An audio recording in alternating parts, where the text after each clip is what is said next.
Ձեզ համար վերջերս գնվել է մեքենա $125,000 արժողությամբ։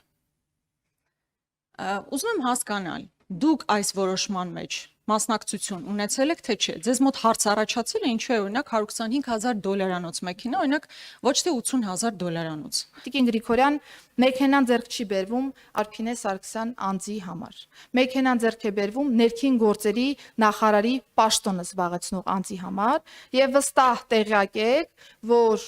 ես պետական պահպանության ծառայությունից եմ օգտվում, պետական պահպանության տեսանկյունից կան համապատասխան չափանիշներ, ըստ այդմ հանձնարարվել է գլխավոր քարտուղարին, որպիսի